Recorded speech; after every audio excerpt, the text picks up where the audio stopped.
Elden Ring NightReign is a game that kind of had me hooked since I first saw it at the Game Awards. I absolutely love Elden Ring. I have like, what, 4 videos of it up on my channel so far when I try not to stick to one game for too long. The only reason I don't have more hours in Elden Ring is because I kind of got bored of just walking around the open world I've seen 1,000 times by now. That is not a critique to Elden Ring. I've just played the game too much. So NightReign sounds perfect for me because it's more fast-paced, it's multiplayer, which I love, and it's just more Elden Ring, which I've been craving since the DLC came out. And now that I've played it for like 30 hours in the first week, I can confidently say I'm not disappointed. Many people have so many valid critiques about this game that I don't disagree with, but I've been having so much fun. So here is my experience playing through Elden Ring NightReign for the first time. No, I saw a TikTok of people betting what's going to come first, a Duos mod or a Rule 34 mod. Rule 34, 100%, it's probably already out. Now, of course, I picked the bird for my first game because if I can play as a bird, I'm gonna play as a bird. Oh boy. Let's fucking do this shit. Bird and Bill. Bird and Bill is Let's do this, Bird and Bill. Let's do this. Now, I'm gonna be honest, my first run was completely horrible. My friend Matt was experiencing connection issues the whole time. His game was also freezing and bugging out for the entire run, so by the time we got to the day 2 boss, we got destroyed. I feel bad for Bird and Bill now. I'm the burden. Sorry, Burden Bill, we were the burdens. So I'm going to explain this as our first run because this is when we actually got to play the game without any bugs. So it was me, my friend Matt, and a random called Valley. We landed right next to a church which lets us add a charge to our flasks, which we didn't know about in the first run that we did. Add charge to flask, yes, charge to flask? Oh, we missed that. And at this point I didn't realize how important it was to get to level 2 before doing anything, so I got destroyed by the first camp of enemies we ran to. Okay, I got ran through. Where do you drop down? There's a hole in the castle. Oh, you're so right. That's a boss. I'm on like no health. God damn. Valley's just watching on the other side of the gate. I do like the game loop of going from location to location, killing bosses to get items. Calling these things bosses is a bit of a stretch, but hey, they're cool. I also like how quick it is to interact with Graces and level up. It makes the game feel so much faster. Yeah! What? You can double jump up them and get to the weak point. We obviously didn't have much of a strategy going in because we barely knew anything about the game, so we kind of just dicked around on day 1 going from camp to camp. And the final boss for this day was a bell-bearing hunter. Holy that's awesome. Ow. We did manage to get level 7 though, so we beat it without much difficulty. Ignore me dying right at the end. And then it just feels like tradition to fight a tree sentinel at the start of our playthrough. And watching this footage back, it's really evident that we did not know what we were doing at all, which, you know, makes sense. We only did enemy camps again on day 2, but at least we got to fight Morgoth for the final boss of this day, so no complaints from me. But I went down at the end of the fight again. He's so low, he's so low. Nice. And with that, we could finally face our first Night Lord at level 11. I had a purple weapon, which I was pretty happy about, but this went about as well as you're expecting it to go. Here it comes. Holy sh! Watch his wide swings with that sword. That covers like the whole arena. I've seen it. Oh, it's on a chain! Alright, what the f*** is happening? Oh my god, he's splitting. He's splitting! Oh, no f***ing way! Oh, there's 2 of them on me! I gotta say, as of editing this, I've beaten all the Night Lords, including the final boss, but this is still one of my favorite movesets. That is terrifying. I'm down. It's only first down. Oh, Valley's full down, so... He's just going straight for you, by the way. What the fuck? Okay. No! Wait, Valley got up? How did Valley get up? And despite the fact that Valley had a self-res that we didn't even know about, we still lost. On our next run, I decided to try out Wilder while Matt played Executor. By now, we had a way better idea on what we were supposed to be doing, but Tiny Teen, our teammate, didn't really seem like he knew what he was doing, which is completely fine. The game just came out. But that meant that me and Matt were going around clearing camps while Tiny Teen kind of just walked around on the other side of the map. But to be fair, by day 2, he helped us kill this tree sentinel, which led to me getting a legendary weapon, so... Yeah. Oh. And considering this boss is weak to holy damage, Marika's hammer was the perfect weapon. We were level 12 when we got to the Night Lord, but this time we also knew some of its attacks, meaning that we could actually beat it this time.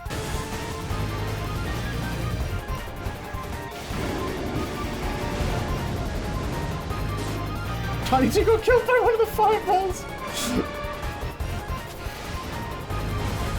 I also really like the fact that the weaknesses these bosses have isn't just like a damage buff for a certain element, it's actually like a unique stun effect. It makes putting the effort in to get the right elemental weapon so much more satisfying. Before even getting the boss to half health, the fight was already going pretty badly because Tiny Teen had already gone down twice, meaning that if he went down one more time, it would be even harder to get him back up, to the point we would probably have to use an ultimate to do it. And with the boss splitting into 3 different enemies and all of them targeting Tiny Teen, it's like they knew he would be the hardest to get back. Oh, Tiny Teen's down again, dog. He got death marked, he had all 3 on him. We were lucky that Matt could use his ult to get him back up, but if he died again, there was going to be no bringing him back before the fight ended. Tiny Teen's death marked. Come on, Tiny Teen.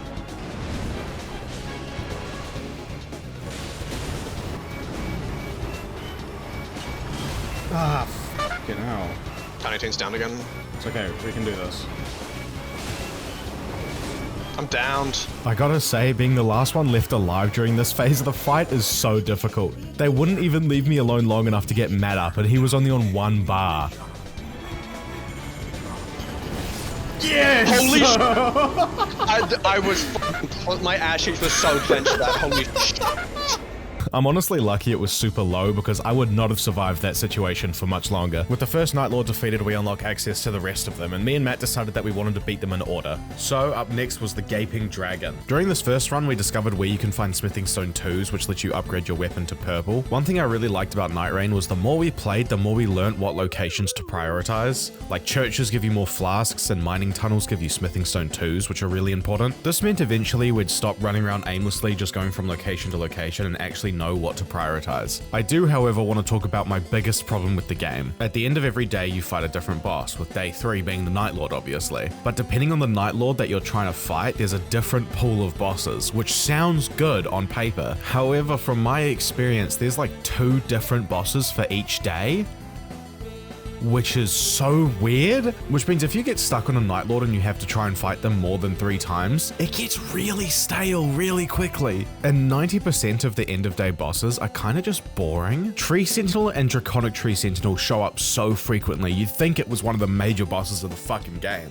At the end of the day, it's pretty easy to avoid this problem because if you get bored of one boss pool, you can just switch to a different Night Lord and face entirely different bosses. But I don't see why they couldn't have just made it so that at least when you beat the game, there's a chance for any boss to show up at any time. Anyway, on to Adele. I don't even really. Yeah. What the fuck? Adele is actually a really fun boss, which surprised me because when I saw it, I thought it was going to be annoying, apart from, you know, when it kills my frames, but... What is he doing? Still not used to that. No! If Adele grabs you, he gets a temporary damage buff, which makes his grab attacks even more scary than usual. Unfortunately, we only just managed to reach level 10 for this fight, and along with all these new flashy attacks, I had no idea how to dodge. We didn't really stand much of a chance. However, on our second attempt, we managed to get to level 12, which meant we actually stood a chance this time. I also managed to get Morgoth's Cursed Sword during the run, which is a legendary weapon, which made things a lot easier as well. And now, Adele is an interesting Night Lord to me because it looks cool and it looks hard, but it's kinda easy. We beat it on the second attempt without much difficulty, to be honest. We can gank it here, surely. Yes. And by beating the second Night Lord, we unlock skins, which are actually all pretty cool. There's Dark Souls skins for each character that we don't unlock until we beat the game, and those are also really cool. So 0 complaints from me. I don't think there's a single miss in the skin catalog. It was at this point that we discovered that the people that made seamless co-op for normal Elden Ring already made a duos mod for NightReign, which is nuts. So we ported over our save files, and me and Matt decided that we would try and beat the next Night Lord as a duo. It is shocking to me that in 2025, FromSoft didn't think to include a duos mode. On launch, the only 2 ways you can play is as a solo and as a trio, which is so weird to me. And me and Matt found playing duos so much more fun than playing with one random person, despite the fact that it was significantly harder. And yeah, Sentient Pest did kinda destroy us. Get me in there, coach. Oh.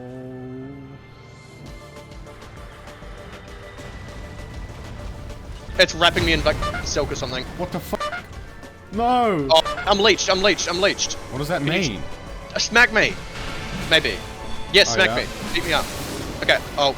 I am a huge fan of how they did the poison in this fight. When you get poisoned, a little leech attaches to you and you need one of your teammates to break it off of you, which is super fun. It makes dealing with the poison of this fight way less tedious, which is always good. And yeah, duos gets way harder because even when one person goes down, all of a sudden you're completely alone. No, I'm out of stamina. No! I don't know how they plan on balancing duos when it officially releases, but hopefully it's a little easier than this. But even though we were getting destroyed by the Night Lord at the end of every run, just doing the runs as a duo is so much more fun than playing with a random. I can't express that enough. Oh yeah, no, I was about to say, I hope you didn't drop that. Centipede! Oh, it's a Dark Souls 1 boss. Oh. The only thing I really have to say, apart from the fact that they're really well implemented into Elden Ring, is that they're also just kinda easy, which makes sense. They're bosses from older games and we're going up against them with character ultimates and everything, so they're gonna be easier. I also started playing Revenant at this point, which was a character that you unlock after beating the first Night Lord, and I end up maining Revenant, believe it or not, for reasons I'll explain later. Oh my god, it's Loretta. Wait, what? It's fucking Loretta. Oh, you got one shot. Really? Whoa. This, I can confidently say for the first time in a long time, was all your fault. You're the one who's like, oh, Loretta, I love Loretta. And then she absolutely folds us like 8 times over. Yeah, as you can tell, I wasn't quite sure how to play Revenant just yet, but I got the hang of it pretty quickly. However, while playing just a random game as Executor, I accidentally queued us for the wrong Night Lord, and this happened. Melika. Oh. Look who it f***ing is! Oh god. For those who don't know, Nameless King is kind of infamous for being one of the hardest bosses in Dark Souls 3. Oh, this is f***ing awesome! And while I've played Dark Souls 3, I never ended up fighting him during my playthroughs. This is my first time seeing him.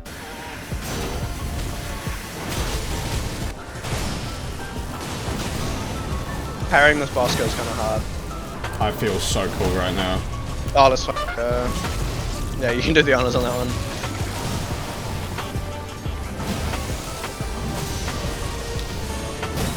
Oh! Let's fucking go! Oh my goodness. That was amazing. Holy f, that was awesome. Yeah, if anything, fighting Nameless King has convinced me to go back and revisit Dark Souls 3. But yeah, I had chosen the wrong Night Lord, so we were not prepared at all and we got destroyed. okay, yeah. We were not prepared for that at all. I chose the wrong Fuck! boss. We chose the wrong boss! I don't care. Nameless King was the boss to me. Moving back to Sentient Pest, after like 5 failed attempts at trying to beat it, I was starting to lose my mind a little bit.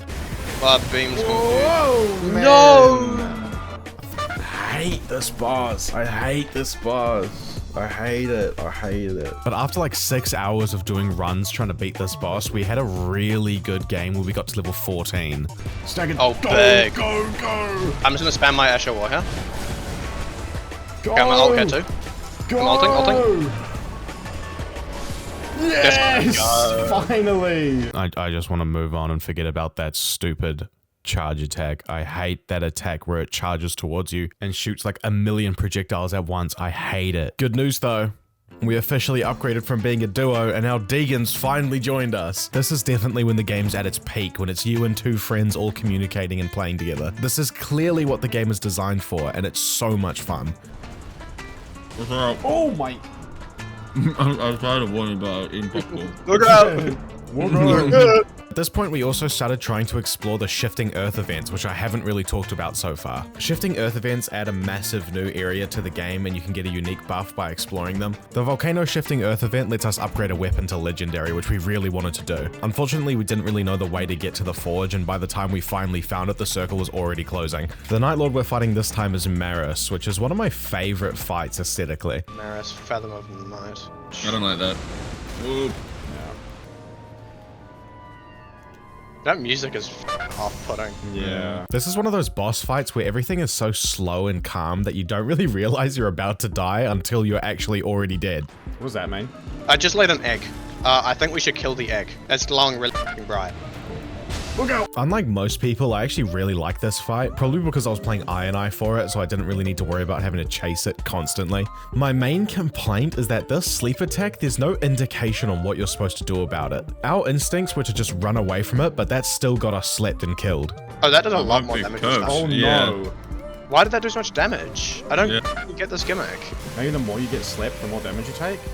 Yeah, but then how did you not get slept? The bubbles didn't work for me. So on our first attempt, Matt and Deegan went down to a gimmick we had no way of understanding, and I just missed a dodge, which was pretty frustrating. But after googling it, we learned we just had to stun it out of that attack, so I just saved my ultimate for every time it would try to sleep us. Okay. Yeah, my ult That's instantly yeah. does it. Good to know. We also learnt that killing the little enemies spawns bubbles that attack the boss as well, which means that you don't need to chase after it as much. So after learning all of this information, this boss was honestly really easy and we beat it on our second attempt. Also, a funny little bit of information, we found 5 rivers of blood this game. Me and Deegan were both dual wielding rivers of blood while Matt had one because we just found a spear as well. Oh my god, bro, I got Eleanor's pole blade and Rivers of Blood. Rivers of blood. fucking lucky. Jar cannon. Rivers of blood. I have one. Do you want it? Yeah, I'll take it. Wait, can we even bleed the final boss? No. You would never believe Oh, Rivers of it. Rivers blood. of Blood. Wait, did we both get Rivers Yeah. of Blood again? Oh my god. We also made it to the forge this time, so we had legendary weapons, so no wonder this Night Lord was super easy. And before we get to the next Night Lord, here is Matt going through every single stage of grief because he gets a perfect legendary for me, but doesn't want to give it up. Oh my god, oh my god, oh my god, oh my god, oh my god, oh my god, oh my god, oh my god, oh my god, oh my god, oh my god. This would be so good in your hands, but I have to keep it. I have to give it to you. That's so stupid. I've been slightly keeping track usually. I give out a lot more than I get. I've given you plenty. God forbid I'd be sad I have to give this up soon. I'm just gonna give it up now. I'm gonna get more and more attached to it. Take it. You want my moon veil? You can have my moon veil. I do get to test it a little bit. I'm a happy camper. It was time to fight probably my most anticipated boss so far, which is the Frenzied Flame boss. It was just me, Matt, and a random again, because Deegan had to work, whenever that means. And there was like this little section where you could talk to the boss before it popped out, but the random just attacked it before we could even see what the dialogue options were.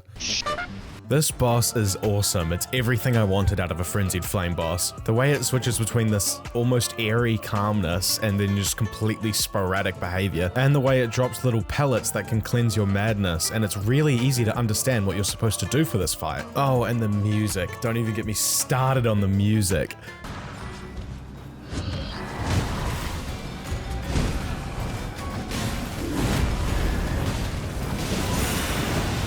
The atmosphere of this fight is unmatched for any other boss in the entire game except for maybe the final Night Lord. So I'm honestly sad to say we beat it first try. He's so got him. Nice. We then moved on to Fulgo, which is that centaur-looking boss that me and Matt accidentally fought earlier. I completed Revenant's Remembrance quest off camera, so I had all of her good relics now, which meant I was really enjoying her. I had played quite a lot of Revenant off camera while just messing around with Matt and Deegan, and I honestly was starting to get the hang of her playstyle, and I was really starting to enjoy it at this point. The main reason I started appreciating Revenant during this fight is because of how fast this boss moves and how important it is that we can get consistent damage on it. If I have a lightning spell, which this boss is weak to lightning, I can constantly keep the pressure up while Matt and Deegan follow it around. I also had never played a spellcaster in normal Elden Ring, as well as never really using summons past my first playthrough. So this character felt the most unique to me and I was having lots of fun playing as her. But damn, her remembrance is fucked up. I plan on doing a video going through every character's remembrance quest, so I'm not showing any of it here, but damn, if you've seen that final cutscene of her remembrance, you know what I'm talking about. Oh, would you look at that? I've forgotten to talk about the Night Lord we're fighting. I wonder if that's because this is the most forgettable one. I didn't find it that fun to fight, and I don't like its design, so what is there to like? You can see, this is a really intense fight. I've got like almost no health with no flasks, and Matt and Deegan are both down, but during this whole thing, I'm kind of just...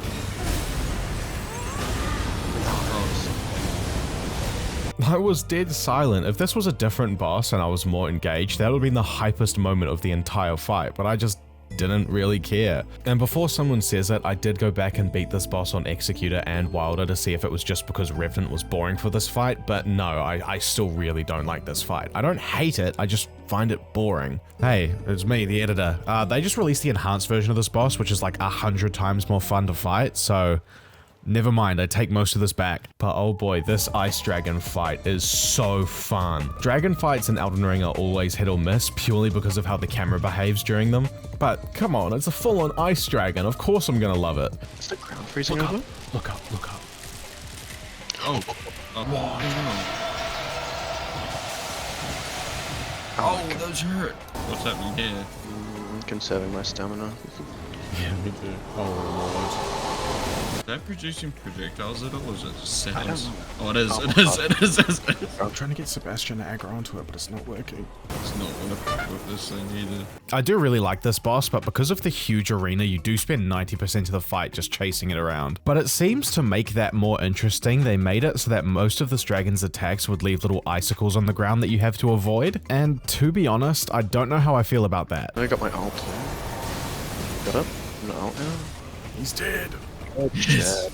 First try. Let's go, dog. We beat Caligo first try, which was honestly probably due to luck. I've seen lots of people struggling against this boss for good reasons, so I'm honestly not sure how we managed to pull off beating it first try. But now that we've beaten all the other Night Lords, we could finally move on to the Night Lord. I'm gonna keep it a buck. We got completely destroyed on our first attempt. In our defense, this was at like 3 AM and we just wanted to see what the final boss would look like before we actually tried to beat it. Alright, finish him off in quotations. We did it, guys. We beat him. I'm gonna get away from that. I don't like that. I don't like Oh. Oh no.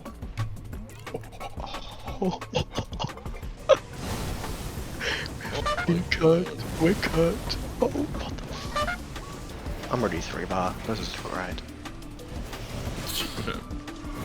I've been playing Revenant quite a lot, so I decided I wanted to switch to Executor because parrying the last boss sounds awesome. So I quickly rushed through and beat Executor's Remembrance in single player so that by the time we went to go try and beat the Night Lord again, I would be ready.